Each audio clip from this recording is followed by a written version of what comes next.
వాళ్ళంటే రేపొద్దున విచారణ ఎదుర్కొంటారు, కటకటాల పాలైతారేమో అనేటటువంటి భయంతో మా మీద అక్కసుతోటి అబద్ధాలు కక్కుతురు అని చెప్పి అనుకుందాం.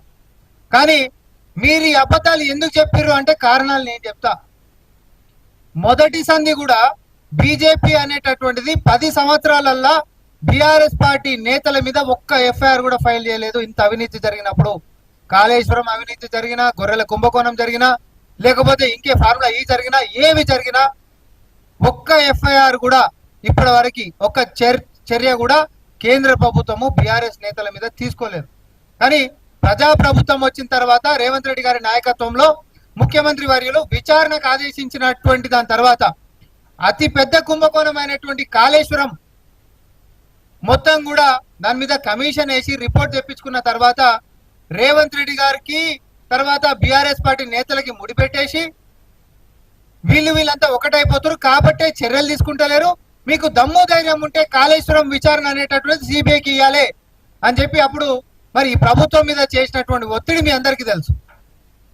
అప్పుడు మనం కూడా తెలిసేపు అనుకున్నాం ఈ బీఆర్ఎస్ వాళ్ళు ఒకప్పుడు లేని టోన్ మాట్లాడుతారు, నిజంగానే ఏమైనా యాక్షన్ తీసుకుంటారేమో, వాళ్ళు తీసుకుంటేంది మనం తీసుకుంటే ఏంటిది, వాళ్ళు తీసుకుంటే కూడా మంచిదే కదా అని చెప్పి మరి ముఖ్యమంత్రి వర్యులు సెప్టెంబర్లో బీజేపీకి అంటే సిబిఐకి విచారణని అప్పచెప్పాడు కాళేశ్వరం కుంభకోణం మీద. 3.5 నెలలు దాటిపోయింది. ఇప్పటి వరకు సిబిఐ బీఆర్ఎస్ పార్టీ నేతల మీద తీసుకున్నటువంటి చర్య ఏందో కిషన్ రెడ్డి గారు చెప్పాలి. నేను చెప్తా మీ దుర్బుద్ధి ఏందో. సిబిఐని అడ్డం పెట్టి విచారణ అనే పేరుతోటి కేసులను తీసుకొని బీఆర్ఎస్ పార్టీ నేతలని కాపాడేటటువంటి దానికి శపథం తీసుకున్నటువంటి బీజేపీ ఆధిపత్యం ఏదైతే ఉందో భవిష్యత్తులో బీఆర్ఎస్ పార్టీ బీజేపీలో కలవబోతుంది కాబట్టే దాన్ని కాపాడుకోనికే, క్లీన్ చిట్ ఇచ్చుకోనికే ఇవన్నీ వాళ్ళ పరిధిలోకి తీసుకొని పోతా ఉన్నారు. ఆది నుంచి కూడా ఈ రోజు దాకా కూడా బీఆర్ఎస్ పార్టీని కాపాడేటటువంటి ప్రయత్నమే. నిన్న కిషన్ రెడ్డి గారు మీడియా ముఖంగా ఒక అబద్ధాన్ని చక్కగా కాగితాలల్లా చట్టాలల్లా కనిపిస్తున్నప్పటికీ కూడా మనందరికి కళ్ళకి గంతలు కట్టి అబద్ధాన్ని మాత్రం చాలా తీపిగా చెప్పేటటువంటి ప్రయత్నాలు చేసిండ్రు. ఇట్లాంటి ఆధారాలతోటి మేము ఎప్పటికప్పుడు మేము నిరూపిస్తూనే ఉంటాం.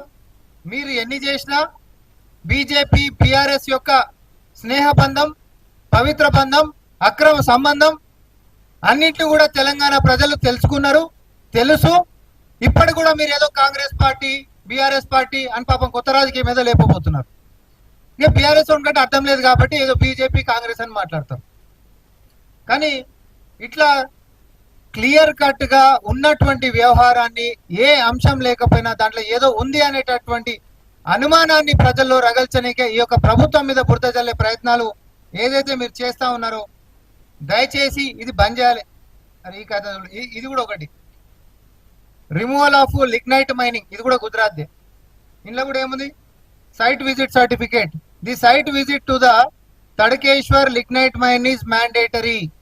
The bidder should submit the certificate duly signed by GMDC's project authority as a proof of site visit in Form H.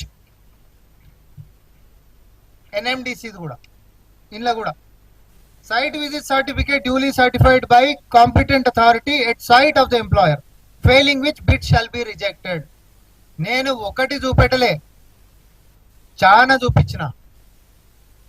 ఒక రాష్ట్రం చూపెట్టలే, మీ ప్రధానమంత్రి గారి యొక్క సొంత రాష్ట్రంలో కూడా చూపించిన. ఇది ఇయాలట్ సందు ఉన్నది కాదు, ఎన్కట్ సందు ఉన్నటువంటిది. ఈ నిబంధన పెట్టింది మేం కాదు, కేంద్ర ప్రభుత్వం పెట్టింది. ఇవన్నిటి కప్పిపుచ్చి మమ్మల్ని ప్రజల్లో ఏదో దోషులను చేసే కుట్రలకు పన్నుతున్నటువంటి బీజేపీ బీఆర్ఎస్ ల యొక్క అసలు భాగోతం తెలంగాణ ప్రజలు తెలుసుకుంటారని విజ్ఞప్తి చేస్తూ బీజేపీ బీఆర్ఎస్ ఒక్కటే. మళ్ళొకసారి రిపీట్ చేస్తా, అసలు టిఆర్ఎస్ అనేటటువంటి దాన్ని చంపేసి BJP plus TRS equal to BRS అయింది. భారతీయ జనతా పార్టీ ప్లస్ తెలంగాణ రాష్ట్ర సమితిని రెండు కలిపితేనే భారత రాష్ట్ర సమితి అయింది. ఆ రోజటి నుంచి ఈ రోజటి వరకు వాళ్ళు వీళ్ళ మీద కేసులు పెట్టేది ఉండదు, మేము పెట్టేటువంటి కేసులను ముందుకు సాగనిచ్చేది ఉండదు. ఈ రాష్ట్రంలో గొర్రెల కుంభకోణం అయినా, ఫార్ములా ఈ అయినా, ఇంకొక సుమారు 10 కేసుల విచారణలలో కూడా ఈడీ కూడా ఉంది. ఇప్పటి వరకు ఒక్క బీఆర్ఎస్ నేతలన్నా పిలిచి విచారణ చేపించింది ఎప్పుడన్నా ఉందా? ఇంత కాపాడే ప్రయత్నమా? మీ యొక్క దోబూచులాటలు, మీ యొక్క దొంగ నాటకాలు తెలంగాణ ప్రజలకు చాలా స్పష్టంగా తెలుసు. బీజేపీ బీఆర్ఎస్ లని కలిపి పొందబెట్టబోతున్నారు రానున్నటువంటి మున్సిపల్ ఎన్నికలలో కూడా మళ్ళొకసారి తెలియజేసుకుంటూ ధన్యవాదాలు.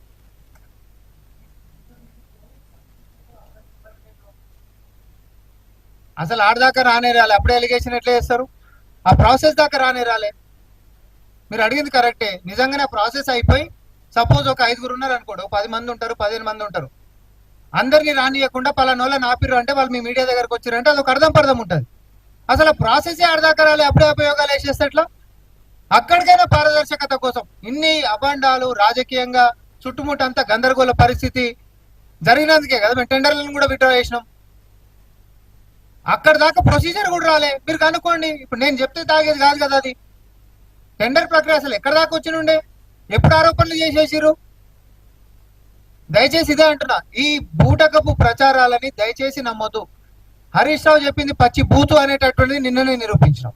అదే బాటలో కేటీఆర్ ఉండే, కానీ వీళ్ళిద్దరికి మద్దతుగా అధికారికంగా కేంద్ర మంత్రి కిషన్ రెడ్డి గారు ఢిల్లీలో కూర్చొని మాట్లాడడం అనేది అసలు తెలంగాణ ప్రజలు జీర్ణించుకోలేని ఇంత పచ్చి అబద్ధాన్ని అధికారికంగా అన్ని కాగితాలు ఉన్నప్పటికీ కూడా ఎందుకు వాళ్ళకి మడుగులకు అడుగులు ఒత్తుతురు అనేటటువంటిది ఇప్పుడు బీజేపీ నేతలు జవాబులు చెప్పాలి. ఎందుకు బీఆర్ఎస్ నేతల మీద చర్యలు తీసుకుంటలేరో బీజేపీ నేతలు చెప్పాలి. ఎందుకు ఈడీ ముందుకు సాగుతలేదు ఇన్ని కేసులలో, వాళ్ళు చర్యలు ఎందుకు తీసుకుంటలేరో వాళ్ళు చెప్పాలి. సిబిఐ ఇప్పటిదాకా 3 నెలలు దాటిపోయింది, ఎందుకు ఒక్కరి మీద కూడా యాక్షన్ తీసుకోలేదో వాళ్ళు జవాబులు చెప్పాలి. వీళ్ళు తీసుకోనంత కాలం మళ్ళీ ఇప్పుడు కొత్తగానంటే ఇది సిబిఐకి ఇవ్వండి, అది సిబిఐకి ఇవ్వండి, ఎందుకు ఇవన్నీ కూడా కాపాడదామని. ముఖ్యమంత్రి